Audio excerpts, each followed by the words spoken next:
he's a beast. But again, America, good guy could go to Walmart. Nobody knows who the fuck he is. Wander around. He's one of the best heavyweight kickboxers of all time. Literally nobody knows who he is. It's strange, you know? Without question. Yeah. Yeah.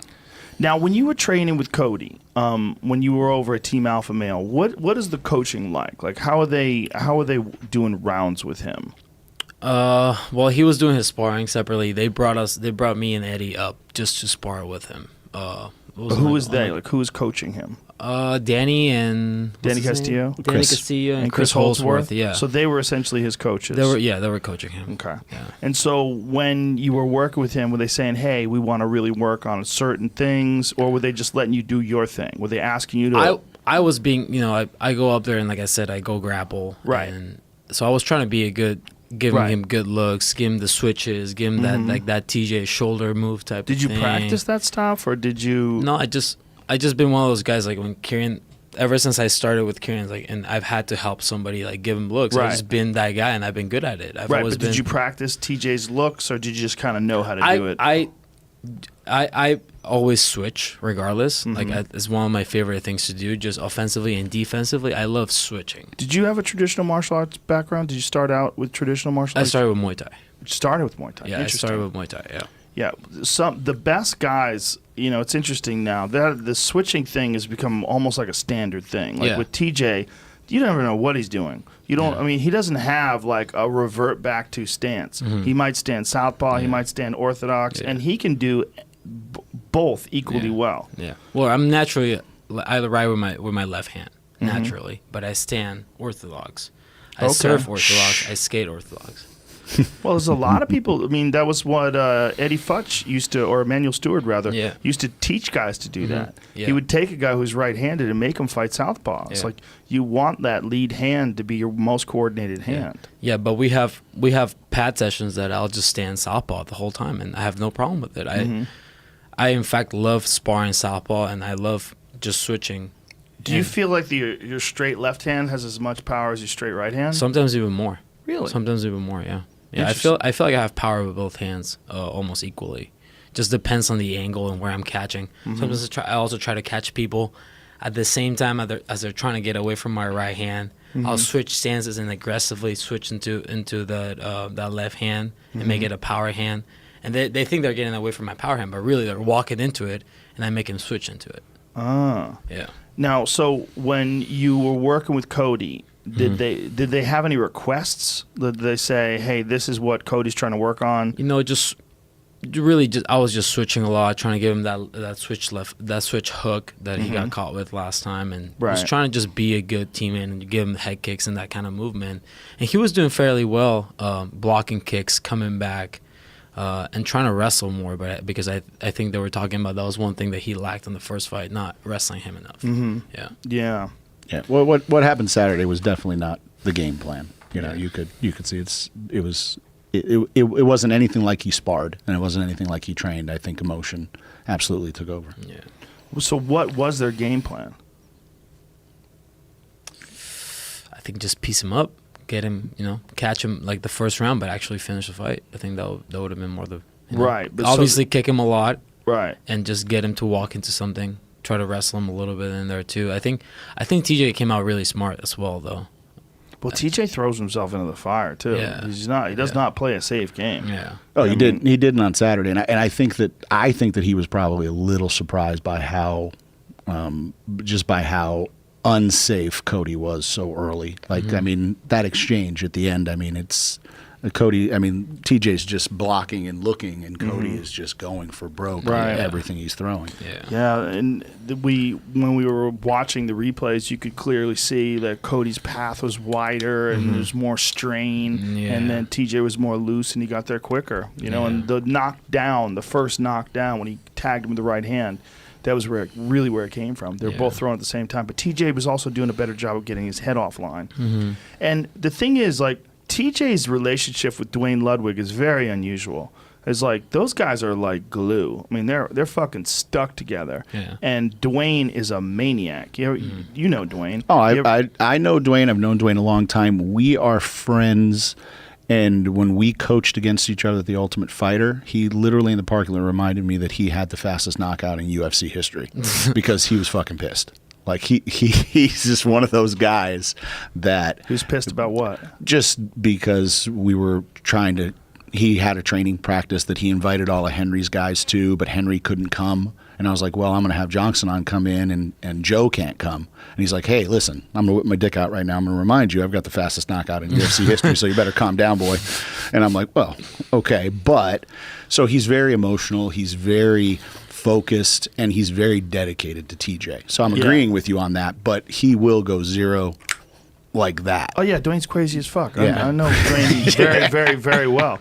But what I'm saying is that Duane is obsessed with TJ's performance and with TJ's improvement. When TJ first beat Renan Barão, Duane sat down with me. We sat down and we had lunch together that day. And he was just, and it was a fucking big underdog. I mean, Renan Barão was thought to be the best pound for pound fighter, if not number one, certainly number two. That was insane. That was insane. When he did that, I was like, Jesus Christ. But it's also the way he did it. He came out so loose, like he was sparring.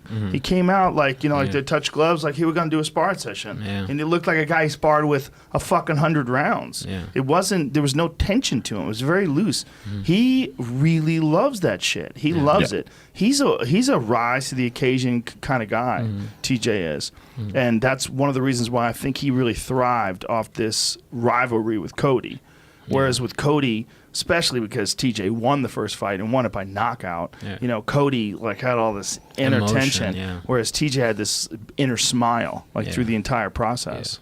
No, definitely. I definitely agree with you. And I think Cody was definitely, it seemed like he was a little more emotional of the two. And one thing that and we were talking about emotions and fights and everything, and one thing that I always remember when I get emotional, and it happens in the sparring sessions, and it might happen in fights and stuff. And I always remember Kieran telling me, "You want to be." That's your phone, bro. It's not me. No, it's not me. No, can't be me. How dare you? How dare you, Shut young that man. piece of shit off. Now you got Siri going. You don't even know how to use a phone. You're one of those dudes. Oh, I know how to use the phone. You're one-handed it, like as if no one's gonna notice. I am. I'm getting it out of the way. Volume. It's still on. It's dead. I killed it. Go on, Gaston. Please. Anyways, I always remember. Kieran telling me, because I would get emotional at times, and I will let my Peruvian machismo get in the way, and I was like, especially it will happen a lot with Kevin. Like when Kevin first came to CSA, Kevin Ross. When Kevin first came to CSA, man, those were. I would get beat up a lot. Call it tough love. I don't know what you want to call it, but he would sweep me and beat me up and like.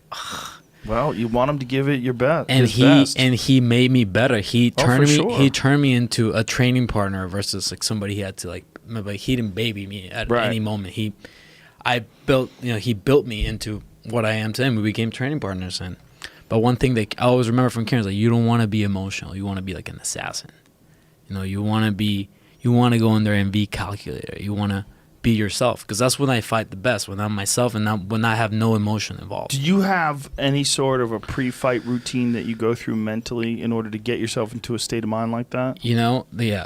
Recently, since I lost I don't know if you watched my last year's fight, my second MMA fight with Bellator. I saw. I got dropped. I got submitted. You got hit with a wheel kick. With a wheel kick. Yeah, I didn't see it coming. And then you got triangled. I was going through a lot of the time. I'm going through a divorce.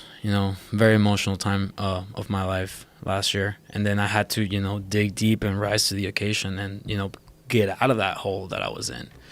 So I started grounding my energy before fights. I was trying to visualize and really see myself, doing the things that I would do, because that's how I got a lot of my knockouts in Lion Fight.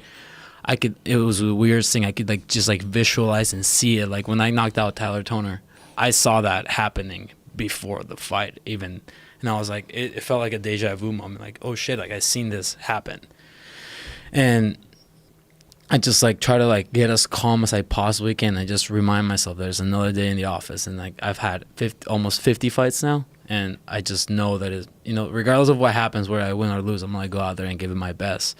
But what I try to do is I just try to close my eyes and I call it grounding myself.